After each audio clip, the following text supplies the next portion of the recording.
ಸ್ನೇಹಿತರೆ, ದತ್ತಾತ್ರೇಯ ಜಯಂತಿಯ ಬಗ್ಗೆ ಹಲವು ಮಾಹಿತಿಗಳನ್ನು ನಾನು ಈ ಮೊದಲೇ ತಿಳಿಸಿದ್ದೇನೆ. ನೀವಿನ್ನೂ ಆ ವಿಡಿಯೋ ಎನ್ನುವಂಥದ್ದನ್ನು ನೋಡಿಲ್ಲ ಅಂತಂದರೆ ದಯವಿಟ್ಟು ಆ ವಿಡಿಯೋ ಎನ್ನುವಂಥದ್ದನ್ನು ನೋಡಿಕೊಂಡು ಮಾಹಿತಿಯನ್ನು ಪಡೆದುಕೊಂಡು ಆ ನಂತರದಲ್ಲೇ ಈ ವಿಡಿಯೋ ಎನ್ನುವಂಥದ್ದನ್ನು ನೋಡಿ. ಆಕೆಯ ಭಕ್ತಿಯ ಪರಾಕಾಷ್ಠೆಯನ್ನ ಮೆಚ್ಚಿದ ತ್ರಿಮೂರ್ತಿಗಳು ತಮ್ಮ ಮಾತೃ ಸ್ವರೂಪಿಯಾದ ಸತಿ ಅನಸೂಯಾಳ ಹೊಟ್ಟೆಯಲ್ಲಿ ಗುರು ದತ್ತಾತ್ರೇಯರಾಗಿ ಜನಿಸುತ್ತೇವೆ ಎಂದು ವಾಗ್ದಾನವನ್ನು ನೀಡ್ತಾರೆ. ಹೀಗೆ ತ್ರಿಮೂರ್ತಿಗಳ ಸಮಾಗಮದ ಅಂಶವಾಗಿ ದತ್ತಾತ್ರೇಯನ ಅವತಾರ ಈ ಭೂಮಿಯ ಮೇಲೆ ಆಗುತ್ತದೆ. ದತ್ತಾತ್ರೇಯನು ತ್ರಿಮೂರ್ತಿಗಳ ಸ್ವರೂಪ. ಸೃಷ್ಟಿ, ಸ್ಥಿತಿ ಮತ್ತು ಲಯಗಳು ದತ್ತಾತ್ರೇಯನ ಅಧೀನದಲ್ಲೇ ಇರುತ್ತವೆ. ದತ್ತ ಮತ್ತು ಆತ್ರೇಯ ಎಂಬ ಎರಡು ಪದಗಳು ಸೇರಿಕೊಂಡು ದತ್ತಾತ್ರೇಯ ಎಂಬ ಪದವಾಗುತ್ತದೆ. ದತ್ತ ಎಂದರೆ ಕೊಡುವುದು ಎಂದು ಅರ್ಥ. ಆತ್ರೇಯ ಎಂದರೆ ಅತ್ರಿ ಮುನಿಗಳ ಮಗ ಎಂದು ಅರ್ಥ. ತ್ರಿಮೂರ್ತಿಗಳು ಅತ್ರಿ ಮುನಿಗಳು ಹಾಗೂ ಸತಿ ಅನಸೂಯ ದೇವಿಯವರಿಗೆ ಪುತ್ರರಾಗಿ ತಮ್ಮನ್ನು ತಾವೇ ಅರ್ಪಿಸಿಕೊಂಡಿರುವುದರಿಂದ ದತ್ತಾತ್ರೇಯ ಎಂಬ ಹೆಸರು ಬಂದಿದೆ. ಗುರು ದತ್ತಾತ್ರೇಯರು ಜನಿಸಿದ ಮಾರ್ಗಶಿರ ಮಾಸದ ಶುಕ್ಲ ಪಕ್ಷದ ಪೌರ್ಣಮಿ ಅಂದರೆ ಹುಣ್ಣಿಮೆಯ ದಿನದಂದು ದತ್ತ ಜಯಂತಿ ಎಂದು ಬಹಳ ಶ್ರದ್ಧೆ ಮತ್ತು ಭಕ್ತಿಯಿಂದ ಆಸ್ತಿಕ ಭಕ್ತರುಗಳು ಆಚರಿಸುತ್ತಾ ಬಂದಿದ್ದಾರೆ. ದಕ್ಷಿಣ ಭಾರತದಲ್ಲಿ ಅತೀ ಹೆಚ್ಚು ಭಕ್ತಾದಿಗಳು ದತ್ತಾತ್ರೇಯನನ್ನ ಪೂಜಿಸುತ್ತಾರೆ. ಅದರಲ್ಲಿಯೂ ವಿಶೇಷವಾಗಿ ಕರ್ನಾಟಕ, ಮಹಾರಾಷ್ಟ್ರ ಮತ್ತು ಗೋವಾದಲ್ಲಿ ದತ್ತ ಪಂಥದ ಪ್ರಭಾವ ಹೆಚ್ಚಾಗಿ ಇರ್ತದೆ. ಶ್ರೀಪಾದ ಶ್ರೀವಲ್ಲಭರು ಹಾಗೂ ಶ್ರೀ ನರಸಿಂಹ ಸರಸ್ವತಿಯವರನ್ನ ಗುರು ದತ್ತಾತ್ರೇಯರ ಅವತಾರವೆಂದೇ ನಂಬಲಾಗ್ತದೆ. ಹಾಗೆ ನಮ್ಮ ಭಾರತ ದೇಶದಾದ್ಯಂತ ಗುರು ದತ್ತಾತ್ರೇಯನಿಗೆ ಮೀಸಲಾಗಿರುವಂತಹ ಎಲ್ಲ ಪ್ರಸಿದ್ಧ ದೇಗುಲಗಳಲ್ಲಿಯೂ ಸಹ ದತ್ತ ಜಯಂತಿಯನ್ನ ಬಹಳ ವಿಜೃಂಭಣೆಯಿಂದ ಆಚರಿಸಲಾಗ್ತದೆ.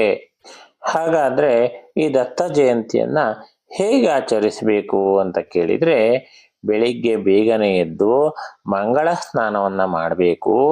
ದೇವರ ಮನೆಯಲ್ಲಿ ದತ್ತನ ವಿಗ್ರಹ ಅಥವಾ ಚಿತ್ರಪಟವನ್ನ ಸ್ಥಾಪಿಸಿ ಅರಿಶಿನ ಬಣ್ಣದ ಹೂವುಗಳಿಂದ ಗುರು ದತ್ತಾತ್ರೇಯನನ್ನ ಪೂಜಿಸಬೇಕು.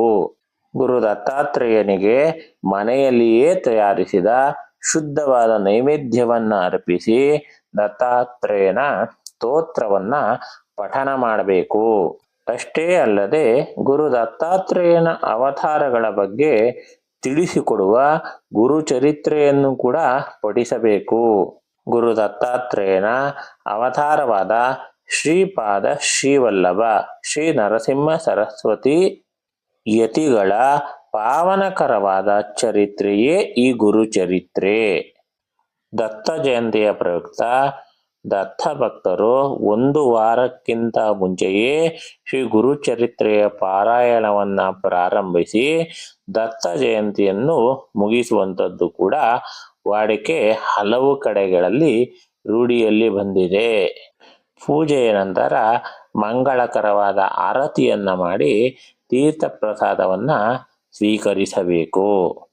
ವಿವಿಧ ಕಾರಣಗಳಿಂದಾಗಿ ದತ್ತಾತ್ರೇಯನಿಗೆ ಈ ರೀತಿ ಷೋಡಶ ಉಪಚಾರಗಳಿಂದ ಪೂಜೆಯನ್ನ ಸಲ್ಲಿಸಲು ಸಾಧ್ಯವಾಗದೇ ಇದ್ದರೆ ದತ್ತ ಜಯಂತಿಯ ದಿನ ಶ್ರೀ ಗುರು ದತ್ತಾತ್ರೇಯಾಯ ನಮಃ ಅಥವಾ ಓಂ ಶ್ರೀ ಗುರುದೇವ ದತ್ತ ಎಂಬ ನಾಮಸ್ಮರಣೆಗಳನ್ನ ಪಠಿಸುವುದರಿಂದಲೂ ಮನಸ್ಸು ಹಾಗೂ ಆತ್ಮ ಎನ್ನುವಂಥದ್ದು ಶುದ್ಧಿಯಾಗಿ ದತ್ತ ಜಯಂತಿಯ ಫಲವು ನಮಗೆ ದೊರೆಯುತ್ತದೆ.